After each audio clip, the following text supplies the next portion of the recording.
welcome back to the Iron Asylum for part 2 of our leg training video with Amy Fox and her trainer, Andy Bell.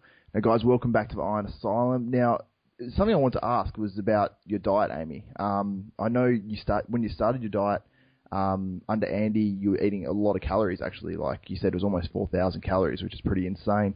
And then you've obviously worked with Andy and Milos during his prep. So just tell us a little bit about your diet and kind of how it's different now compared to the start of your prep.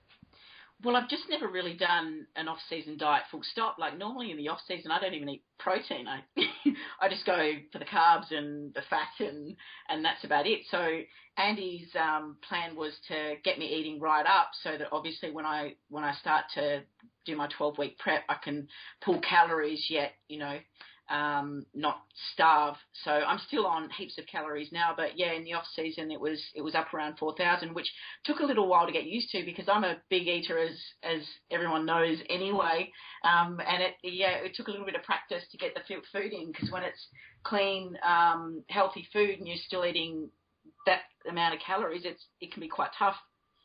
Yeah, for sure. Now, Andy, what kind of approach are you taking? Like, obviously, she was eating a lot of food at the start of her prep, just to get her metabolism going really quick and stuff. But what's the goal now? Is it just going to be a slow decrease into FitX, or what are you doing with your whole diet? No, I don't really run diets that way a lot. Like, I don't start high and then like slowly decrease. We do it in like little cycles, so there will be periods of time where calories do come out and calories do come low again.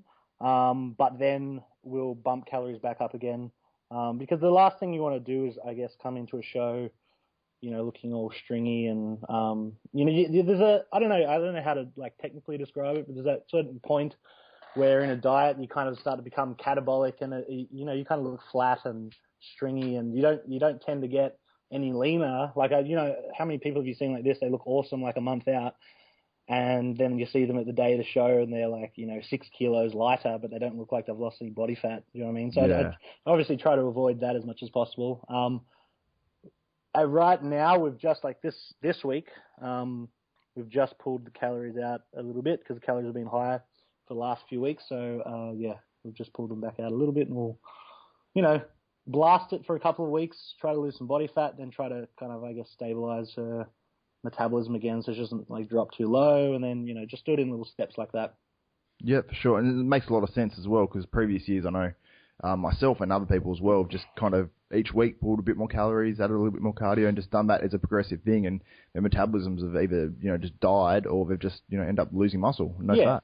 And that's like it does. Some people it works fine for some people. Do you know what I mean? Like but most people tend to find doing that they'll either end up not pulling out enough because they get worried once they start to like get to that kind of like real catabolic state and put calories back in. So then they kind of look, smoothish when they get to the show, or they just keep pulling calories and then they're shredded, but they're kind of stringy. So obviously you need to try to bring both to the table, which is Yeah, and sometimes when you're too flat as well, you can actually have the appearance of being a little bit softer, so you can actually lose, perhaps be the same body fat or slightly less, but actually look like you're a little bit fatter. So that's obviously an interesting one. But like, do you ever like counteract? Obviously if you add the calories back in, do you ever counteract that with like a little bit extra cardio, or is it just to add the calories back in? Yeah, no, definitely. Well, it depends on what stage it is. Last week, when Andy was over for 10 days, like my calories were very high, and he was training me twice a day, super high intense like weight sessions where I was really just absolutely smashing it, and I was feeling totally destroyed. I was really tired in between workouts, like I was having little naps. But as a result, within the week, my lean mass had gone up 1.2 kilos. So, yeah. And that was basically the plan. Well.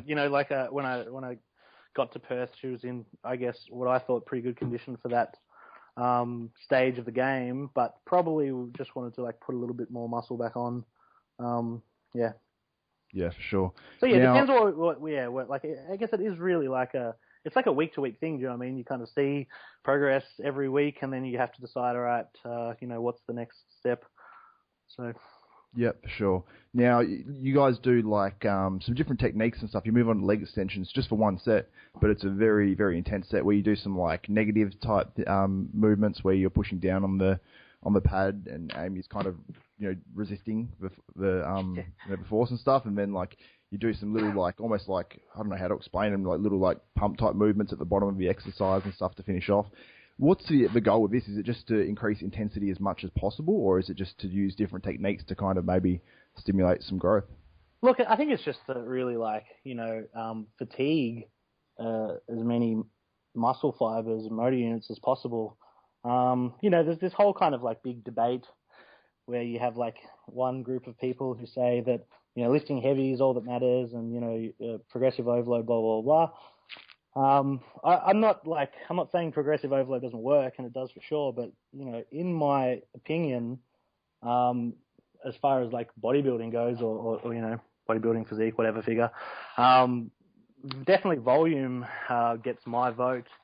And the reason is that like, there's a lot of research that kind of backs up high volume training. Just this last week, actually, John Meadows, who's a guy that I've learned a lot of stuff off of, he put up an article on his site there talking about different, motor unit, muscle fiber types and that sort of thing.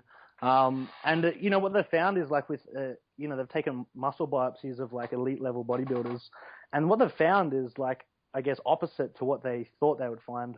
I remember first reading about this probably about a year ago. There was an article on T Nation about it as well, and John's just kind of rehashed it. Well, actually, it wasn't John. It was one of his guys who writes for his site. So when they took the biopsies of like elite level bodybuilders, they found that they don't actually have like, overly thick type 2A, fast twitch muscle fibers like everyone assumes they do. They actually have like, very like overly hypertrophied type 1 muscle fibers, and then they actually have like actually more muscle fibers than an average person, but the muscle fiber size is not actually that much greater than an average person, which kind of like leads to maybe thinking that super, super heavy training may work for you if you're blessed with a lot of fast twitch muscle fibers, genetically. But if you're not blessed with a lot of fast twitch muscle fibers genetically, probably the high volume training is going to be better for you, because it's going to allow you to, I guess, hypertrophy the slow twitch muscle fibers to a greater degree as well.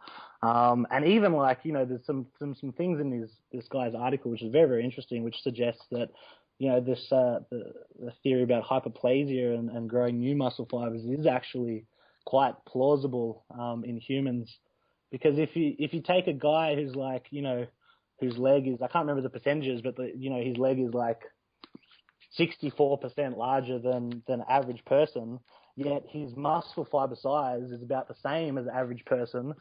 If hyperplasia doesn't exist, then what we're really saying is then this guy had heaps and heaps and heaps of really, really tiny muscle fibers to start with, like smaller than an average person, and then he hypertrophied them to a normal size, which kind of doesn't really sound like very realistic, from a physiology standpoint. So, yeah, and that's the reason, I guess, we do a lot of volume in this, and at the end there, we have a few like that last set of hack squats, which was pretty nasty, and with some isolated holds and isometric holds, and like that last set of leg extensions, just really to try to fry as many muscle fibers as possible.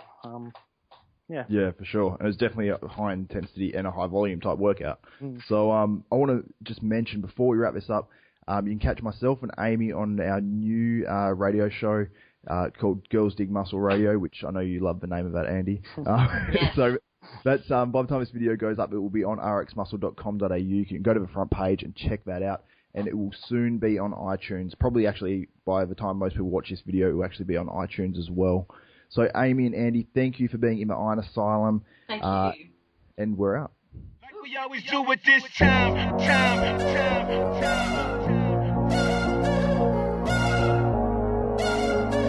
I got to shine.